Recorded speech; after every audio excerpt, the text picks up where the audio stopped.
There's a moment, usually quiet, often lonely, when something inside you starts to shift.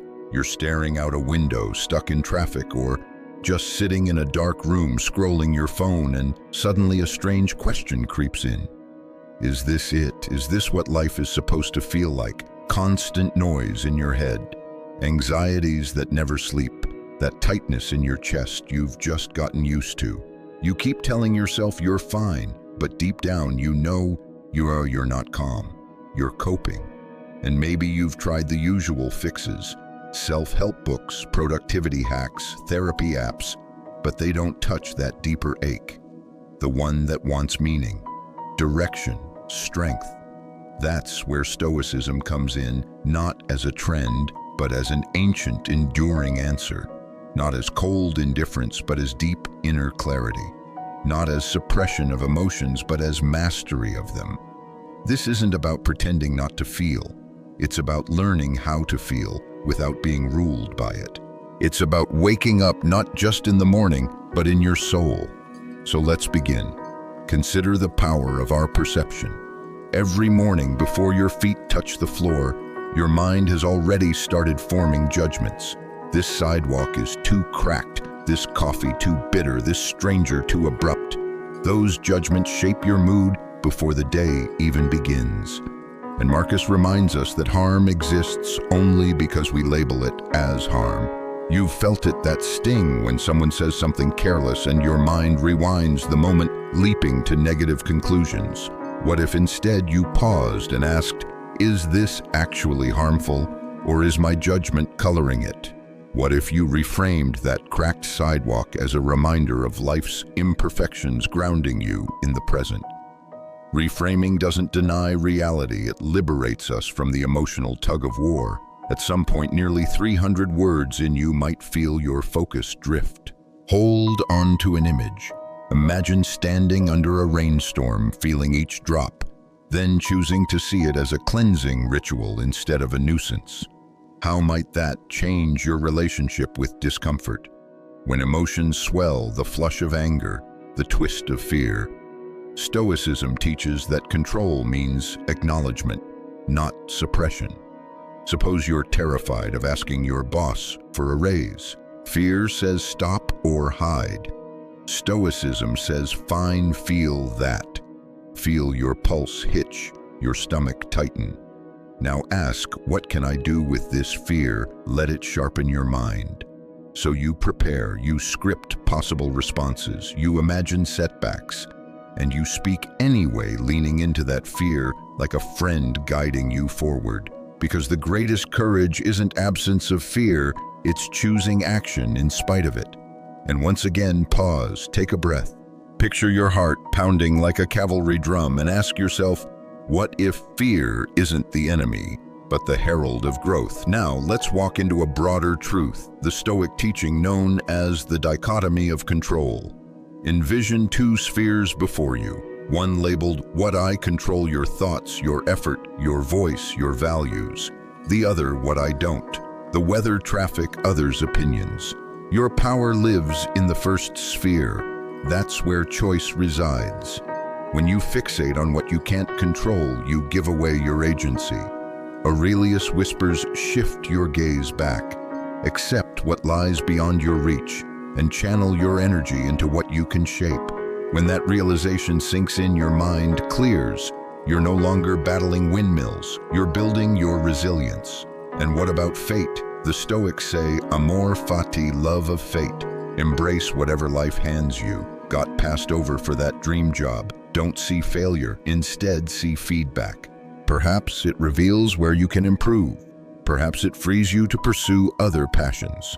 Maybe a hiring manager favored nepotism, and that's news worth nothing. You cannot control that, but you can control your response. You can choose to rejoice in what lies ahead, not mourn what slipped away. Fall in love with your lot in life, the raw, messy, unpredictable, beautiful journey. Pause, again, feel how these words settle in. Allow your mind to soften around them. Now continue. Weaving through these ideas is a thread of virtue, what Stoics call excellence of character. Four virtues: wisdom, justice, courage, and temperance. Wisdom is the quiet voice inside that asks, "Is this right?" Justice reminds us that our actions ripple outward, affecting ourselves and our neighbors. Courage bids us to face shadow with steady steps. And temperance teaches restraint, knowing when enough is enough, whether it's food, words, or wealth. Imagine resisting late-night cravings, not because you're depriving yourself, but because you honor your body and your life's purpose. That choice reflects a deeper harmony rooted in discipline and clarity. Every morning you stand at a crossroads, eyes open to choice. You can react on autopilot, clinging to old biases and passing comfort. Or you can breathe, ask what serves the good in this moment, and choose with intent. As you act from virtue, your mind softens, anxiety fades. You move with purpose, not panic. Now at around 900 words, we circle back to something deeper, the bird's eye view, the final anchor of Aurelius's teaching. When you feel overwhelmed, step back. In the middle of a noisy marketplace, you assume everyone is shouting at you. But walk up a staircase, see the crowd in full thrum, and realize it's not personal, it's life moving. Zoom out another notch, look at your life within your family, your city, your era. You might feel small. Good. Small can mean free. Free from drama, free from unnecessary weight. Picture two paths diverging, one stuck in a moment's pain, the other unfolding into a greater horizon. The question lingers, which will you walk? Because when you bring distance to bear, clarity emerges. You ask, what are possible paths? I've ignored. What would someone else do? What matters in 10 years? What impact will this choice have on others? When litter tempted you to toss that empty bag on the ground, would your bird's eye self approve? Probably not. So the small decision becomes part of a greater integrity. You see how modest actions pave collective well-being. You feel connected to something larger, and that lifts the pressure of ego. By now, you've journeyed from self-awareness to worldview, from perception to purpose. You've glimpsed how fear becomes fuel. Judgment dissolves, control clarifies, virtue guides, and perspective expands. You've been asked to check in with yourself. Is this helpful? Is this true? Is this kind? Is this yours to carry? As you carry these reflections forward, let them be more than words. Let the cracked sidewalk remind you that beauty resides in imperfection. Let the pounding heart before the raised conversation whisper that you are alive, courageous enough to step forward. Let the rerouting of emotions teach you the art of redirection. Let your acceptance of what you cannot shape free you from bitterness. Let virtue anchor your choices. Let the bird's eye view guide your way. I invite you to pause, again inhale, resonate with these ideas, and ask, how will I apply this today? Perhaps next time you face something uncomfortable, you greet it as a teacher. Maybe you let a moment of injustice spark action grounded in patience and reason. Perhaps you offer compassion when the world seems harsh. Perhaps you walk outside tonight and take a breath, realizing how vast the sky is and how small your worries really are. This is the gift of Stoicism, not detachment from life, but a deepened embrace of it. A life lived with intention, clarity, and moral spine. You don't need to conquer the world. You need only master this moment. That is power. That is freedom. That is the legacy of Marcus Aurelius for you here and now. And so our time together here draws to a close. But your journey is just beginning. If this voice resonated with you, let it be a whisper you come back to again and again. When the world hums too loud or fear knocks too hard, let it be the calm within as the quiet of these reflections settles over you. Consider this: we often mistake noise for truth, urgency for importance, and emotion for reality. But Marcus Aurelius offers something rare, a mirror that reflects not who we pretend to be, but who we are underneath it all. His wisdom doesn't arrive with fireworks or grandeur, but like a still lake reflecting back the sky. That stillness is what we chase today, not to become someone new, but to return to the clarity we forgot we already carried. And perhaps that's the most radical idea of all, that your calm, your strength, your freedom isn't out there waiting to be earned. It's already within you, obscured only by distraction, by impulse, by noise. Aurelius didn't write meditations to become wise. He wrote it because he needed reminders daily, hourly, to stay anchored, to choose character over comfort, to choose clarity over chaos. He, like you, was human. You'll forget these lessons. That's inevitable. You'll react before thinking. You'll take things personally. You'll worry, doubt, flare up, shut down. But that's why we come back to the page, to the journal, to the breath.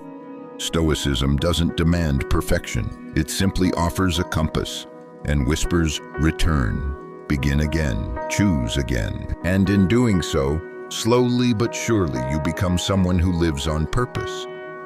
If you're still with me, hear this next part, not as philosophy, but as a personal promise. When you practice this way of thinking, really live it even in small moments, you begin to transform. You stop fearing discomfort. You see challenge as forge, not punishment. You stop chasing approval. You begin noticing the spaces between stimulus and response, and in those spaces you find peace. You stop treating emotions as commands and start treating them as signals. You begin asking deeper questions. Not how do I avoid pain, but what does this pain reveal about what I value?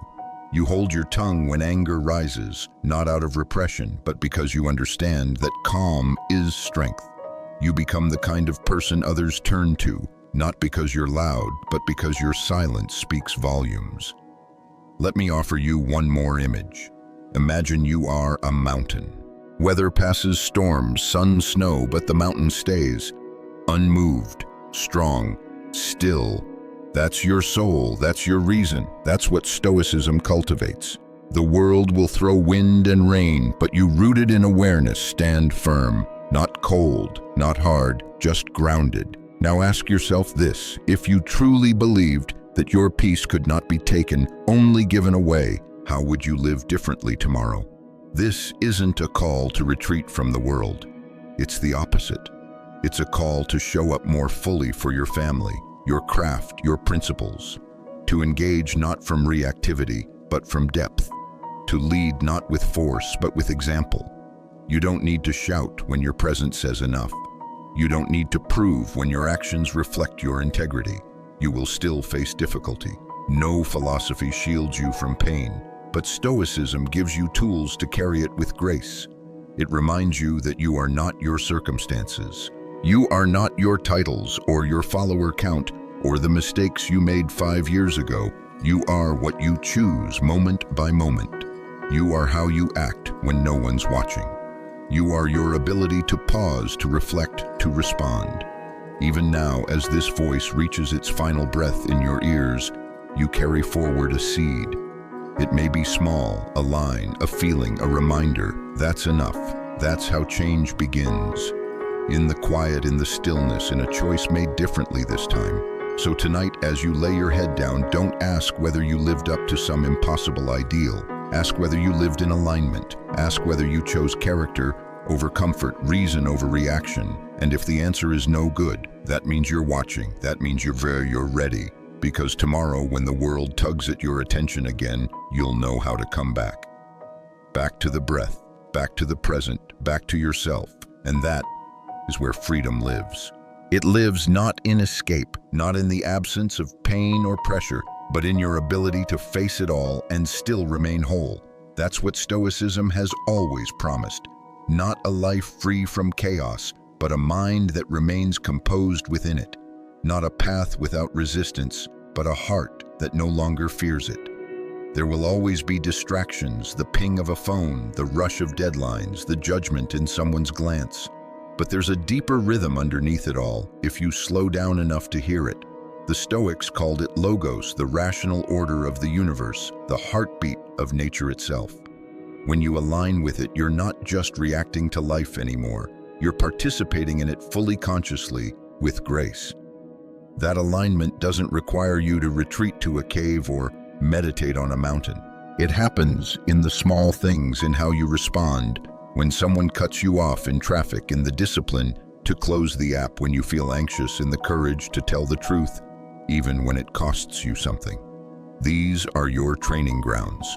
The battlefield is daily life. Your armor is your mindset. Maybe that sounds like a lot. Maybe it feels like too much to carry. But here's the thing, you don't have to do it perfectly. You only have to do it presently. The more you return to your principles, the more they return to you. Like a muscle that remembers the motion, or a fire that catches after just enough sparks, you are becoming. Let this be your spark. Let this be the reminder that the life you want, the peace, the power, the presence is already available. Not someday, not after you achieve something. Now, right now. It's found in how you greet your morning, in how you breathe through tension, in how you forgive yourself for forgetting and then begin again. And when you forget, as we all do, when life sweeps you back into chaos or doubt, remember this: you are not behind. You are not broken. You are simply in the process of remembering your strength. So ask yourself not just once, but often, what am I clinging to that I cannot control? What am I avoiding that I can? Where am I letting fear drive the wheel when reason belongs at the helm? These questions won't always give you easy answers, but they'll give you clarity. And clarity in a world drowning in noise is rare and powerful. Most people never pause long enough to ask. But you're here, you're listening. That already sets you apart. And it means you're ready. Ready to stop chasing distractions. Ready to stop outsourcing your self-worth to people who don't know your story. Ready to live with intention, with courage, with virtue, not as abstract ideas, but as daily practices. Because that's what Stoicism is: not theory, but action. Not detachment from life, but engagement with its deepest truths. It's waking up each day and choosing to show up, not just for the world, but for your highest self. It's reminding yourself that discipline is not punishment, it's love. That calm is not passivity, it's strength. That discomfort is not danger, it's growth. It's standing in the fire of your own fear and saying, I am still here, I am still me, and I am not done yet. So take this with you, not as a script to memorize, but as a mirror to return to. Let it echo in moments of doubt. Let it challenge you when you want to give up. Let it remind you that the goal isn't to feel less, but to feel deeper. Not to escape reality, but to live so fully within it that nothing can shake your foundation. You're not fragile, you're not lost. You're simply unfolding. And the world, loud, messy, unpredictable as it is, can be your greatest teacher if you let it. So go ahead, step back into your life with clearer eyes, with a calmer heart, with the kind of quiet strength the world can feel even before you speak. You know the way now, and you don't need to run. You just need to walk it one choice at a time. And when the world presses in again, when you're overwhelmed, when the people around you act unjustly, when plans unravel and the future feels uncertain, remember that you've trained for this, not by accident, not by luck, but by choosing over and over to live by principles instead of pressure. It won't always be clean. Sometimes your courage will look like trembling hands as you speak the truth. Sometimes your temperance will feel like loneliness in a world addicted to excess. And wisdom, it might arrive not in a moment of clarity, but only after the dust settles, when you can finally see what you were too emotionally entangled to notice before. But that's the path, that's the process. You are a work in progress, not a finished product. And that's not a flaw, it's the invitation. It's easy to forget, especially in modern life, where urgency is praised and silence is feared, that you are allowed to slow down. You are allowed to step back and see the full picture. You're not obligated to react instantly, to prove yourself constantly, or to win every battle. Sometimes the strongest thing you can do is not respond. Not because you're passive, but because you've learned that not everything deserves your energy. Let that land for a moment. Not everything deserves your energy. Your peace is sacred. Your time is limited. Your presence, when it's grounded and intentional, is the most powerful force you can bring to any room, any relationship, any problem, and that power, it grows every time you pause before speaking, every time you listen instead of assuming, every time you act not for approval, but from alignment. You won't always be rewarded outwardly for this. The world doesn't throw parades for inner mastery, but you'll feel it in your body, in your breath, in the way your mind stops spinning and starts seeing. You'll notice you no longer chase validation in the same way. You'll stop overthinking every silence or rejection. You'll start making decisions not out of fear, but from principle. And when you look in the mirror, you'll begin to recognize yourself, not just the person you've become, but the one you've always had the potential to be. And maybe that's what Stoicism really is. At its core, a return to yourself, to the stillness you forgot you carried, to the clarity that was buried beneath noise, to the strength that never needed applause. There's no endpoint to this journey, no final boss to defeat, only daily practice, only present choices. And yes, you'll stumble. That's part of it. You'll fall back into old habits. You'll forget what matters. But when you've tasted what real calm feels like, when you've felt the peace of being anchored in virtue, it's hard to stay lost for long. So when the next wave hits, let it come. Let it wash over you, let it crash. And then let it pass, because it will, it always does.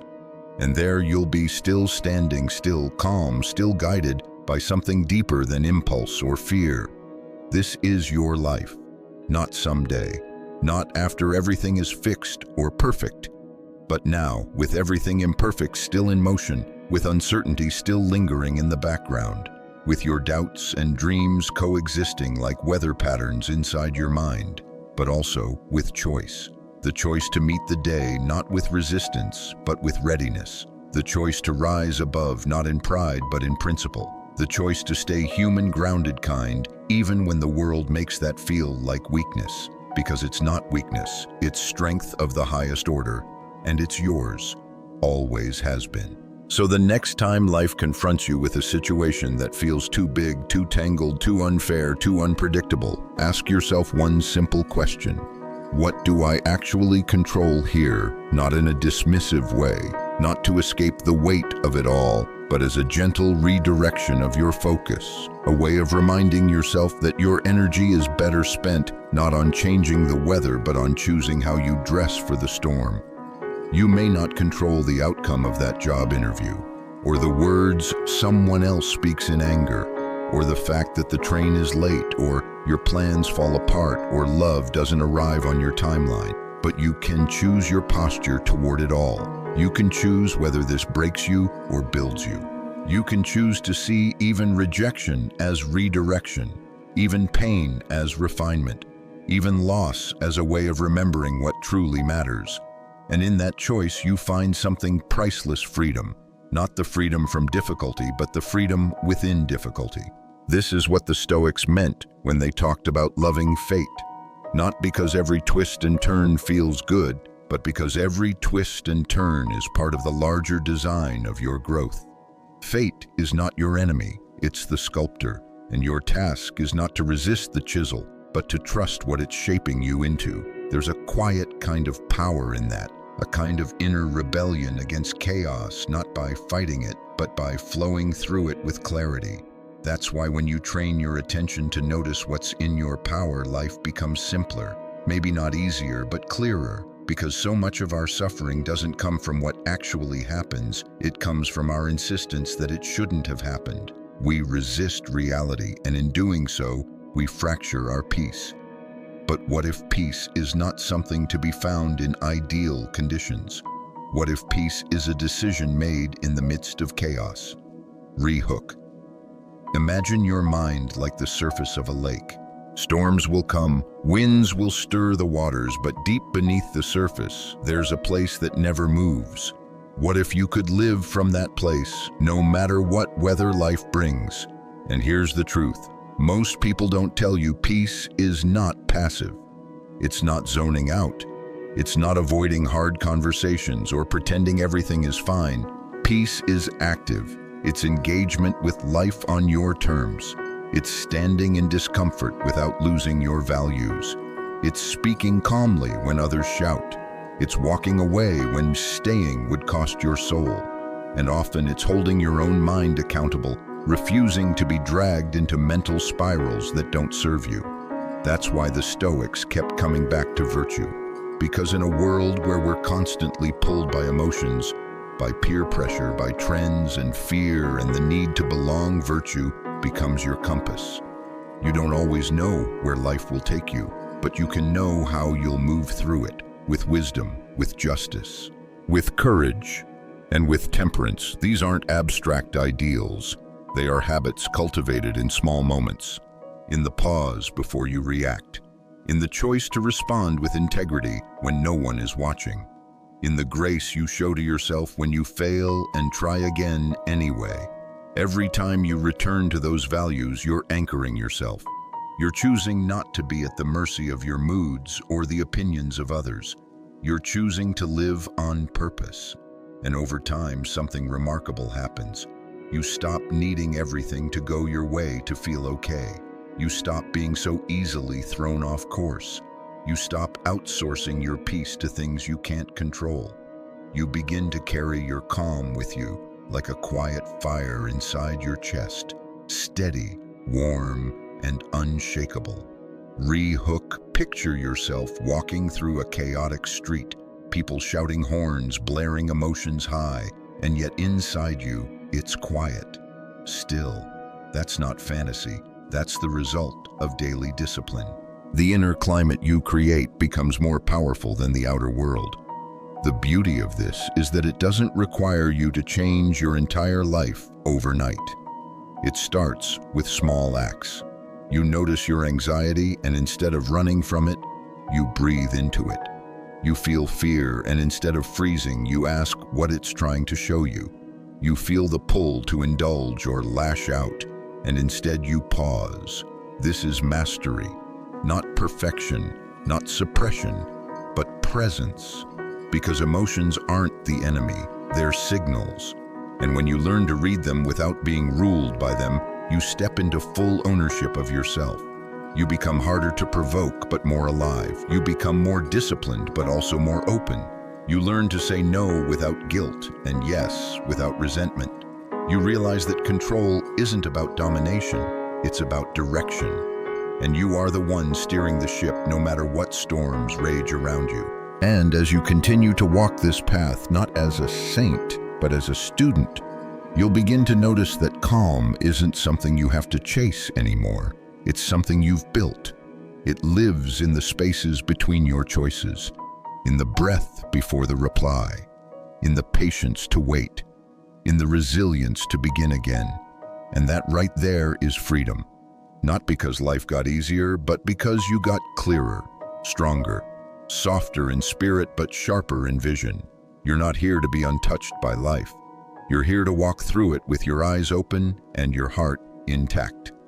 And the more you return to that truth, the more you let it guide your thoughts, your actions, your habits, the more you'll realize that the Stoics didn't leave behind rules.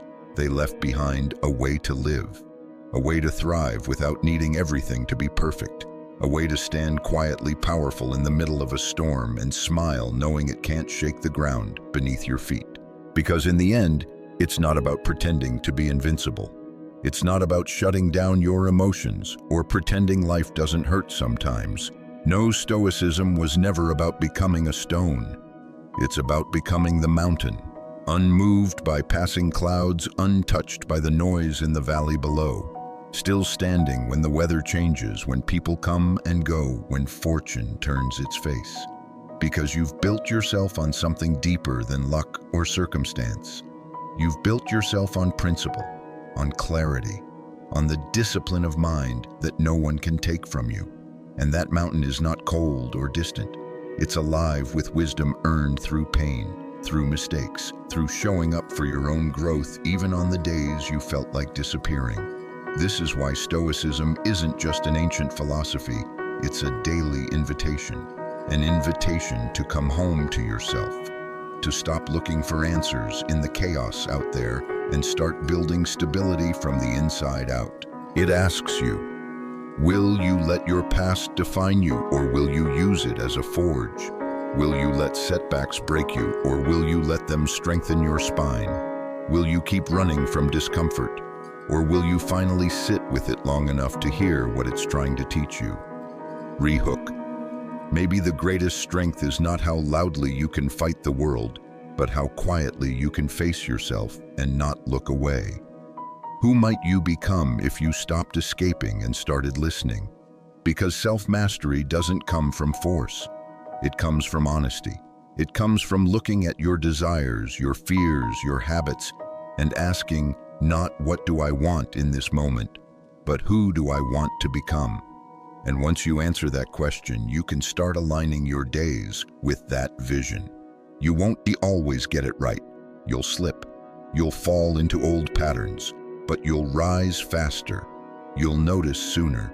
You'll forgive yourself quicker and come back stronger. That's the work. The quiet, unglamorous daily work of becoming, of removing what is false and nurturing what is true. And slowly, without fanfare, your life begins to change. You stop reacting and start responding. You stop needing noise and start valuing stillness. You stop performing and start living in alignment. The world will still be chaotic. People will still disappoint. Plans will still fall through, but none of that will touch the core of you, not anymore, because you've learned what Marcus Aurelius learned, that the obstacle is not the end, it's the path, that everything life brings you can be used, that no moment is wasted if you meet it with presence and principle, and most of all, that your peace is your responsibility, not someone else's to give, not life's to grant, but yours to claim and protect and grow like a fire that never goes out. So when the noise gets loud again, as it always does, return to your breath, return to your values, return to what you can control, and walk forward with calm in your chest and clarity in your step, not because life is easy, but because you are finally steady. And in that steadiness there is power, not the power to control the world, but the power to master yourself within it. That's where freedom begins, and that's where you'll always find your way back home. So if something in you stirred while reading this, if a quiet voice whispered, "This is what I've been needing, don't let it fade," take this as your signal to pause, to reflect, and to begin. Start small. Journal tonight. Go for a walk tomorrow morning without your phone. Ask yourself what you've been avoiding and why. Then do one hard thing, not despite the fear, but because of it. Because this is your life, and no one is coming to live it for you. If you found value here, consider subscribing to the channel or sharing this with someone else who's ready to stop running and start rebuilding. Let's grow this community of calm minds, strong hearts, and clear souls together. And above all, remember, no matter what the world throws at you, you've got this. Because you're no longer just reacting to life, you're leading it.